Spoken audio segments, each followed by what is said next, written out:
Hello, welcome back to math Samadhan Manch. Math Samadhan मंच में आप सबका एक बार फिर से स्वागत है। तो चलिए आज की क्लास को स्टार्ट करें। उससे पहले हम पहले की रिवाइज में कर लें। कल की क्लास में हमने किया था मिश्रण और जनसंख्या पर आधारित प्रश्नों को। आज की क्लास में हम करेंगे सिर्फ और सिर्फ संख्या पर आधारित प्रश्नों को। और आने वाले कल का क्लास जो कि हमारा अंतिम क्लास होगा उस पर हम परीक्षा पर आधारित प्रश्नों को करेंगे। एकदम ईजी वे में करेंगे। ट्रिक तो नहीं होगा, कोई भी ट्रिक नहीं होगा, लेकिन ट्रिक का भी बाप होगा, उससे भी कम टाइम में वो बनेगा। ठीक है, तो आप इस क्लास में कंटिन्यू रहें। इससे पहले कि आप अगर हमारे चैनल पर नए हैं तो सबसे पहले आप प्लेलिस्ट में जाएं और हमारी सारी क्लासेस को ध्यान से देखें और उसे समझने का प्रयास करें। आपको गारंटी समझ में आएगा, इस बात की पूरी गारंटी है मेरे तरफ से। पूरा चैप्टर आपके लिए क्रिस्टल क्लियर हो जाएगा। ठीक है, और जब आप यहाँ तक पहुँचेंगे ना तो आप इस क्वेश्चन को अपने आप ही सॉल्व कर लोगे। आपका कॉन्सेप्ट इतना ज़्यादा क्लियर हो जाएगा। ठीक है, तो ज़्यादा कुछ ना करते हुए चलते हैं हम अपने अगले क्लास की ओर, जो कि मेरा क्लास टाइप 9 का क्लास है, जो कि संख्या पर आधारित प्रश्नों का सॉल्यूशन होगा। ठीक है, तो संख्या पर आधारित प्रश्न किस तरीके का होगा आपको तो मैंने बहुत बार बताया जा चुका है कि संख्या पर आधारित प्रश्न किस किस प्रकार के हो सकते हैं। पहला कि देख लेते हैं, एक ओवरव्यू ले लेते हैं कि एक संख्या का 20% दूसरी संख्या का 50% के बराबर है। यदि दूसरी संख्या 200 हो तो पहली संख्या ज्ञात कीजिए। इजी है, बिल्कुल इजी है। इसी तरीके से हम चलेंगे सारे क्लास में। पूरा का पूरा क्वेश्चन एक ही सीक्वेंस में, एक ही मेथड से, एक ही तरीके से, कोई भी ट्रिक नहीं होगा। सिर्फ और सिर्फ कॉन्सेप्ट पे टोटल क्वेश्चन का आंसर निकाला जाएगा और वो कॉन्सेप्ट भी ट्रिक से कई गुना ज़्यादा ईजी होगा। ठीक है, तो ज़्यादा देर ना करते हुए हम चलें अपने क्लास में आगे बढ़ें। इससे पहले मैं एक बात और बता देना चाहता हूँ। आज कल के क्लास में किसी स्टूडेंट ने कमेंट किया था कि चीनी को लीटर में नहीं मापा जा सकता, चीनी को लीटर में नहीं मापा जाता है। तो ये तो बात सही है कि उसे अक्सर नहीं मापा जाता है। चीनी को लीटर में नहीं मापा जाता है, ये बात सही है। अक्सर नहीं मापा जाता है। हम दुकान पे जाते हैं ना चीनी लेने, तो वहाँ पे चीनी को लीटर में नहीं मापा जाता है, सही बात है। ठीक है, चीनी को द्रव्यमान के अनुसार मापा जाता है। लेकिन अगर कोई चीज़ हमको लीटर में दिया जा रहा है तो उसका भी हिसाब द्रव्यमान के अनुसार ही लगाया जाता है। लेकिन एक बात ये कॉन्सेप्ट आप क्लियर रखिए कि चीनी को हम लीटर में माप सकते हैं। उसी प्रकार जिस प्रकार हम तेल को, सरसों तेल को लीटर और किलो दोनों में माप सकते हैं, उसी प्रकार चीनी को भी हम किलोग्राम और लीटर दोनों में माप सकते हैं। ठीक है, तो हम अब पहले क्वेश्चन की तरफ बढ़ते हैं। तो पहला क्वेश्चन क्या है मेरा, एक संख्या का 20% दूसरी संख्या का 50% के बराबर है। यदि दूसरी संख्या 200 हो तो पहली संख्या ज्ञात कीजिए। हम क्या सोचे थे कि पहली संख्या कुछ भी हो, अगर पूछा क्या जा रहा है, पहली संख्या पूछा जा रहा है, उस संख्या को हम मान लेंगे कि पहली संख्या मेरी क्या है, x है। तो माना कि पहला संख्या क्या है, x है। बोलता है पहले संख्या का 20%, इस x का 20% दूसरे संख्या के 50% के बराबर है। इसका 20%, 20/100 डायरेक्ट सेट किए। पहला नंबर क्वेश्चन मेरा चल रहा है। ठीक है, तो हम क्या किए, x का 20/100 क्या बोल रहा है, दूसरी संख्या का। दूसरा संख्या क्या है, दूसरी संख्या 200 है। देखिए दूसरी संख्या का 50% के बराबर है, तो x का वैल्यू नहीं निकल जाएगा। दूसरी संख्या क्या है, 200 है, तो 200 का दूसरी संख्या का 50/100 है कि नहीं। हमको पहली संख्या निकालना है, इसको फटाफट सॉल्व करिए और पहला नंबर हम क्वेश्चन का आंसर निकाल लेते हैं। x बराबर कितना हो जाता है, 500। मतलब मेरा संख्या जो क्या है, पहली संख्या वो क्या है, 500 है। इसको आसानी से हम समझ सकते हैं कि एक संख्या का 20% दूसरी संख्या के 50% के बराबर है। यदि दूसरी संख्या 200 है तो पहली संख्या ज्ञात कीजिए। यहाँ तो सिंपल सा लिंक दिया हुआ है, दूसरी संख्या दे दिया। नहीं दिया होता तो कठिनाइयाँ होती और उसको भी हम सॉल्व कर लेते। ठीक है, ऐसा नहीं है कि यहाँ पे सिर्फ ऐसा होगा। अगला क्वेश्चन में कुछ थोड़ा सा डिफ़िकल्ट होगा, लेकिन उसको भी हम आसानी से सॉल्व कर पाएंगे, ठीक उसी प्रकार जैसे इसको सॉल्व किए थे। पहली संख्या 200 थी, ठीक है, दूसरी संख्या 200 थी। पहली संख्या का 20% मान लिए, पहली संख्या x, उसका 20% 20/100 बराबर दूसरी संख्या जो कि 200 है। दूसरी संख्या ये क्या है, 200 है। यहाँ पे देखिए दूसरी संख्या 200 है, उसका 50% निकाल लिए, तो x का वैल्यू निकालना है। सॉल्व कर लेते हैं, ये दोनों बराबर है, बोला जा रहा है ना बराबर है, तो बराबर कर दिए बीच में। x का वैल्यू 500 निकलता है, वही तो मेरा पहली संख्या है कि नहीं। तो अब ज़्यादा देर ना करते हुए हम चलते हैं तुरंत ही दूसरी संख्या की ओर। तो देखते हैं कि यहाँ दूसरी संख्या क्या है। तो दूसरा नंबर दूसरा नंबर, किसी संख्या का 3/5 भाग उसके 60% से 20 अधिक है तो संख्या ज्ञात कीजिए। संख्या क्या मान लेंगे, x मान लेते हैं। मान लिया संख्या x का कितना भाग, 1/3 मतलब तीसरा भाग, ठीक है। 1/3 संख्या का मतलब गुना 1/3, डायरेक्ट सेट करेंगे हम लोग, क्योंकि हम आपको सेट करने के लिए बहुत पहले ही बता चुके हैं, बहुत आसानी से बता चुके हैं, और आप अब आसानी से उसको सेट कर सकते हो, ठीक है। तो चलते हैं, किसी संख्या का 1/3 भाग उसके 60% से, इसके जो है 60% से 20 अधिक है, मतलब इसका जो 1/3 भाग है ना, ये कितना अधिक है, 20 अधिक है, किससे, इसके 60% से, मतलब इसी संख्या का 60%, 60/100, इसी से कितना अधिक है, 20 अधिक है, तो प्लस 20 कर देंगे तो ये दोनों आपस में बराबर हो जाएगा। क्वेश्चन के मुताबिक नहीं हो जाएगा ऐसा कि बोला जा रहा है किसी संख्या का 1/3 भाग, किसी संख्या का, संख्या x है 1/3 भाग, उसी संख्या के उसके 60% से 20 अधिक है, इसी संख्या के 60% अगर निकालें और उसमें 20 जोड़ दें तो उसका 1/3 भाग के बराबर हो जाता है। आ रही बात समझ में। इसको सॉल्व कर लेते हैं बहुत ही आसानी से। तो चलिए सॉल्व करते हैं इसको। किस तरीके से सॉल्व करेंगे, पहले तो x गया ख़त्म, ठीक है। तो संख्या हमको निकालना ये ना, x कैसे जाएगा, x नहीं जाएगा, x गुना x है ना, गलती से x को हम काट दिए, x गुना x नहीं, ये क्या हो जाएगा, x/3 बराबर ये कितना हो जाएगा, कटेगा, ठीक है, ये 3/5 होगा, तो ये हो जाएगा 3x/5 प्लस इधर कितना हो जाएगा 20। तो अब इसको सॉल्व कर लेते हैं। सॉल्व करने पे क्या हो जाएगा, इसको उधर कर लेते हैं, इसको इधर कर लेते हैं, ठीक है। तो x बराबर क्या हो जाएगा, इसलिए 3x/5, इसको ये प्लस में ना उधर करेंगे तो -x/3, ठीक है। तो बड़ा ये क्या आ जाएगा, प्लस ये इधर कितना बच जाएगा, बराबर ये माइनस में आ जाएगा -20। इसको और सॉल्व करते हैं तो ये इसका एलसीएम आएगा 15 आएगा, तो ये कितना हो जाएगा 3 9x -5x बराबर ये कितना होगा -20। तो इसको और सॉल्व कर लेते हैं तो ये कितना हो जाएगा 4x/15 बराबर -20। इसका मतलब क्या होता है, देखिए तो इसको सॉल्व कीजिए तो 5 बार में, तो 4 बराबर कितना, x बराबर कितना हो जाएगा 15×5 = 75। यही तो मेरा आंसर है। सिंपल सा, हमको सिर्फ ये आना चाहिए कि हम इक्वेशन को सेट कर सकें। इक्वेशन जहाँ सेट हुआ वहीं पे मेरा क्या हो जाएगा, आंसर निकल जाएगा, ठीक है। आंसर निकलने में दिक्कत नहीं। इक्वेशन सेट किए, किसी संख्या का 1/3 भाग कितना हो जाएगा -75, याद रखिए यहाँ पे माइनस में है ना, -75 है तभी, क्योंकि ऐसा प्लस में संभव ही नहीं है कि किसी संख्या का 1/3 भाग 60% से 20 अधिक हो जाए, इसलिए इसका आंसर क्या निकला, माइनस में निकला। हमको आंसर से मतलब है, संख्या क्या दिया हुआ है उससे मतलब नहीं है। हो गए। तो अत्यधिक विलंब ना करते हुए हम चलते हैं अब अगले क्वेश्चन की तरफ। तो अगला क्वेश्चन क्या है मेरा, पहले इसको हम इरेज कर लेते हैं।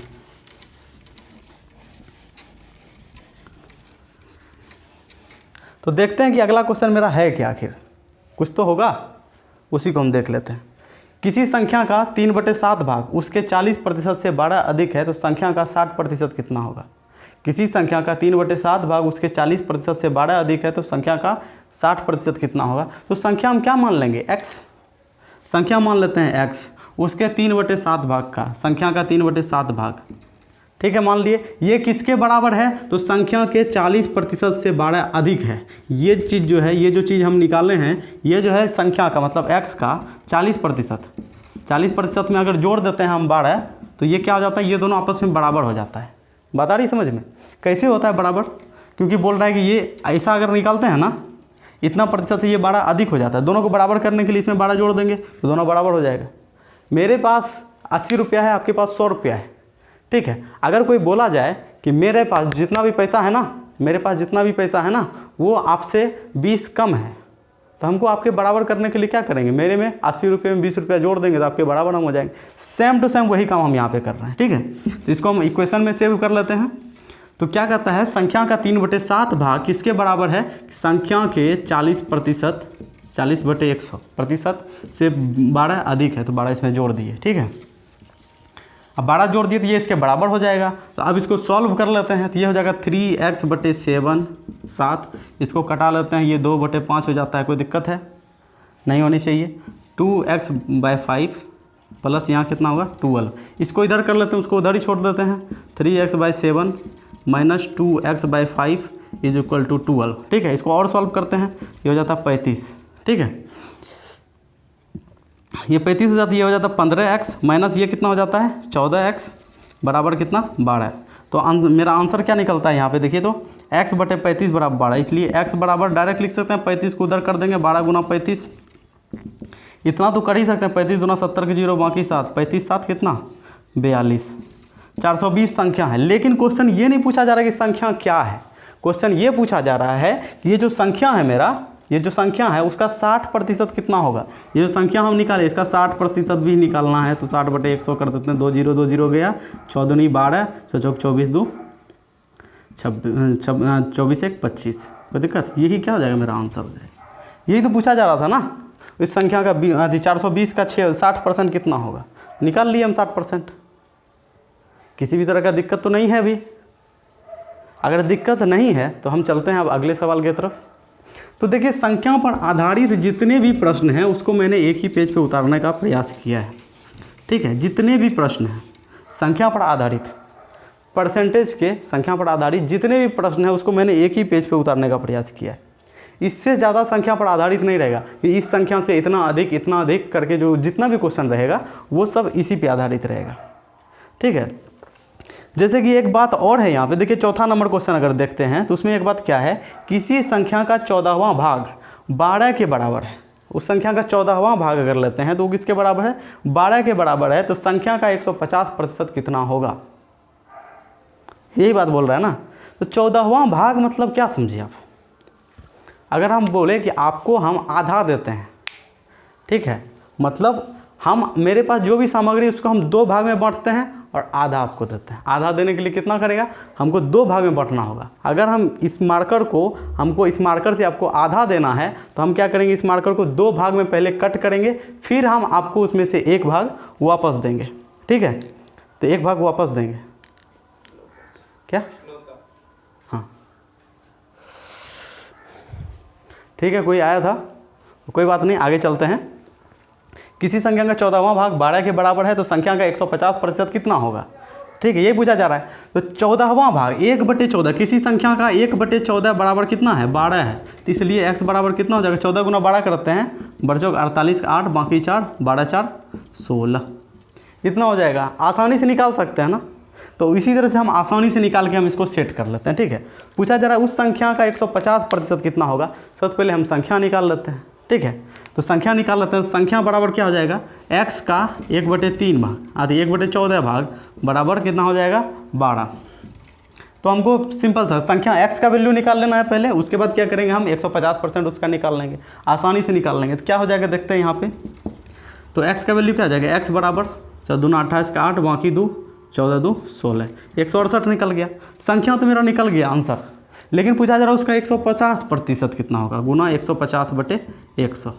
50 से ये 2 बार में, ये 50 से 3 बार में, इसको कटाते हैं 8 4, अब गुना कर देते हैं, 4 तिया 12 के 2 बाकी 1, 8 तिया 24 1 25, कितना हो जाता है 252 हो जाता है।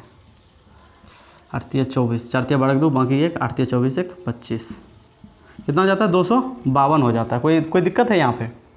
उसी तरीके से अगर हमको डायरेक्ट बोला जाए कि किसी संख्या का तीसरा भाग लिख देते हैं यहाँ, तीसरा भाग क्या है 12 है। किसी संख्या का तीसरा भाग क्या है 12 है, तो उसको वो संख्या क्या है बढ़तिया 36, क्योंकि 36 का ही तीसरा भाग तो 12 होता है।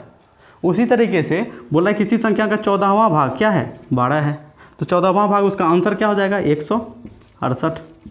बोल रहा है इसका 150% कितना होगा, ये तो अपने आप में 100% है, ये है। इसमें अगर 50% और इसी का ऐड कर देंगे तो इसी का आधा नहीं ऐड हो जाता है, 84 नहीं ऐड हो जाता है, दोनों को जोड़ेंगे तो कितना हो जाएगा 2 बाकी 1 8, 252 हो जाता है ना।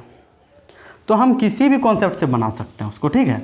जब हमको ये कॉन्सेप्ट ईजी लग रहा है तो हम इसी से बनाएंगे, ठीक है। इसमें क्या ट्रिक की ज़रूरत है क्या, देखिए तो कहीं भी ट्रिक की ज़रूरत है क्या। अगर आपको कोई ट्रिक बता रहा है तो समझिए वो आपको बेवकूफ़ बना रहा है, ठीक है। ट्रिक्स होता है लेकिन उन सवालों के लिए होता है जिसका कैलकुलेशन ज़्यादा लंबा है। इसका कैलकुलेशन क्या इतना बड़ा कैलकुलेशन आपको ज़्यादा लंबा लग रहा है, इतना बड़ा कैलकुलेशन आपको ज़्यादा लंबा लग रहा है क्या, बिल्कुल लंबा नहीं है। ये आपको मूर्ख बनाया जा रहा है, आप वहाँ से वापस आएँ। ट्रिक्स के माध्यम से आप एक सवाल को सॉल्व कर सकते हैं, दूसरे क्वेश्चन में आपको अटकना निश्चित है, ठीक है। दूसरे क्वेश्चन में आप निश्चित ही अटकोगे, ये फिक्स है, इसमें कोई दो राय नहीं है, ठीक है। तो हम चलते हैं अगले क्वेश्चन की तरफ, इसको रेज कर रहे हैं हम। अगला क्वेश्चन क्या है मेरा, एक संख्या का 80% दूसरे संख्या के 50% के बराबर है। यदि दूसरी संख्या पहली संख्या का x% है तो x का मान निकालें। मैंने एक टाइप में जो संख्या पर आधारित प्रश्नों को लिया है, ये सारे प्रश्न भी अपने आप में एक टाइप है। आपको कंफ्यूज नहीं होना है, कॉन्सेप्ट को सिर्फ याद रखना है, प्रतिशत क्या होता है, सिर्फ वो याद रहेगा ना तो आप कुछ भी कर सकते हो ईजिली, ठीक है। तो करते हैं, एक संख्या का 80% दूसरी संख्या के 50% के बराबर है, तो दूसरी संख्या पहली संख्या का x% है, तो x का मान कितना होगा, इस x का मान निकालना है, ठीक है। x का मान निकालना, यहाँ पे हम दो संख्या मानेंगे, पहली, क्योंकि यहाँ पे किसी का वैल्यू नहीं दिया हुआ था। अब तक हम जितना भी क्वेश्चन पढ़े सब में भी वैल्यू था, दूसरी संख्या का वैल्यू था, वैल्यू दिया हुआ था, वैल्यू दिया हुआ है। यहाँ पे देखिए, इसमें भी वैल्यू दिया हुआ है, 12 अधिक है, कहीं ना कहीं नंबर जो है दे चुका है, दे दिया गया है, ठीक है, नंबर को दे दिया गया है। अब करना क्या है, देखिए, पहली संख्या, इधर क्या है, दूसरी संख्या, ठीक है। पहली संख्या और दूसरी संख्या, ये दो ही चीज़ है ना। पहली संख्या बोलता है कि एक संख्या का 80%, ये मान लेते हैं हम कि इन दोनों में से किसी एक को 100 मान लेंगे, सिंपल सा। इन दोनों में से किसी एक को, पहली संख्याओं को मान लीजिए या दूसरी संख्याओं को मान लीजिए, उसके बेस्ट पे हम दोनों मान लेंगे। मान लेते हैं पहली संख्या क्या है, 100 यूनिट है। कितना है, 100 यूनिट है, तो इसका 80% बोल रहा है ना। 100 यूनिट का 80% कितना, 80, इसका 80% कितना, 80 बोल रहा है। दूसरी संख्या का 50% के बराबर है। ये जो 80 निकलता है, ये इस संख्या का 50% के बराबर है, तो इस संख्या को क्या मान लेंगे हम, कुछ भी मान लीजिए। ये भी क्या है, यहाँ पे 50% होता है नहीं, ये 50 यूनिट, इसका 50 यूनिट बराबर क्या है, 80 है ना जी। इसका जो है 80 यूनिट इसके 50 यूनिट के बराबर है। इसका मतलब क्या समझे, इसका 50 यूनिट बराबर 80, इसलिए इसका 100 यूनिट बराबर क्या, 160। संख्या मिल गया। इसका इसको हम 100 यूनिट माने हैं, इसी के कंपेरिजन में जब इसको मानते हैं तो ये 160 के बराबर पहुंचता है। थोड़ा सा कन्फ्यूजन आपके माइंड में है, मैं समझ सकता हूँ, लेकिन इसीलिए आप फिर से समझिए। जब भी ऐसा क्वेश्चन हो तो हम दो संख्या, पहली संख्या दूसरी संख्या मान लिए। क्या बोला जा रहा है कि पहली संख्या या दूसरी संख्या में से किसी को भी हम मान सकते हैं 100 यूनिट। मान लिए इसको 100 यूनिट है, पहली संख्या को 100 यूनिट है। बोलता है पहली संख्या का 80%, 100 यूनिट का 80% कितना, 80 यूनिट, 80% ही होगा, ठीक है। 100 यूनिट का 80%, 80 यू मिटा देते हैं, नहीं तो ये 4 की तरह लगेगा और आपको बहुत ज़्यादा ही कंफ्यूज कर देगा, ठीक है। हम सिर्फ 100 लिखते हैं, आपके लिए बहुत ही आसान होगा, ठीक है। 100, इसका 80%, इसका 50% के बराबर है। इस संख्या का 50 यूनिट जो है इस संख्या के 80 यूनिट के बराबर है। जब इस संख्या का 50 यूनिट बराबर 80, इसलिए 100 यूनिट बराबर 160, डायरेक्ट नहीं निकाल सकते हम यहाँ पे। ये जो 160 है ये अपने आप में 100% है, ये तो 100 है ही। तो अब हमको ये निकालना है कि x का वैल्यू क्या है, x का वैल्यू, यदि दूसरी संख्या पहली संख्या का x% है, पहली संख्या का x%, पहली संख्या क्या है, पहली संख्या का x% बराबर दूसरी संख्या, यही बोला जा रहा है ना, दूसरी संख्या, तो यही x का वैल्यू निकाल लेना है हमको, है कि नहीं। तो पहली संख्या क्या माने हैं हम, 100 यूनिट का मतलब गुना x%, x बटे प्रतिशत, प्रति मतलब प्रति, शत मतलब 100। दूसरी संख्या क्या है ये भी देख लेते हैं। दूसरी संख्या क्या है मेरे पास, 160 निकाल चुके हैं हम पहले ही। जब निकाल चुके हैं इसको सॉल्व करते हैं तो x बराबर कितना, 160। यही तो मेरा आंसर हो जाता है। कोई दिक्कत है? देखिए आज हम दूसरे टाइप को भी लेके चलते, परीक्षा पर आधारित प्रश्न को भी लेके चलते, लेकिन उसमें बहुत सारे सवाल हैं, बहुत सारे ऐसे सवाल हैं जो कि मुझे लगता है कि आपको वो बताना चाहिए, और वो सवाल लंबा होगा, उसमें कम से कम 10 से 12 क्वेश्चन को मैं एक बार में बताऊंगा, ठीक है। इसीलिए मैं इसमें उसको ऐड नहीं कर रहा हूँ, ठीक है। तो उसको मैं क्या करूँगा, फिर से दोबारा कभी मैं उसे क्या कल के क्लास में वो परीक्षा पर आधारित प्रश्न जो भी होगा उसको मैं मेंशन कर दूंगा, ठीक है। तो यहाँ पे इसको आज के क्लास को समाप्त करते हैं, ठीक है। आज आपने जो कुछ भी सीखा, अगर सीखा तो वीडियो के नीचे जो भी है उसको लाइक करें, कमेंट भी करें। अगर आपको अच्छा लग रहा है तो ज़्यादा से ज़्यादा शेयर करें और सब्सक्राइब भी ज़रूर करें। ठीक है, आज की क्लास में यहीं तक, मिलते हैं अब अगले क्लास के साथ। तब तक के लिए हंसते रहिए, मुस्कुराते रहिए। जय हिंद।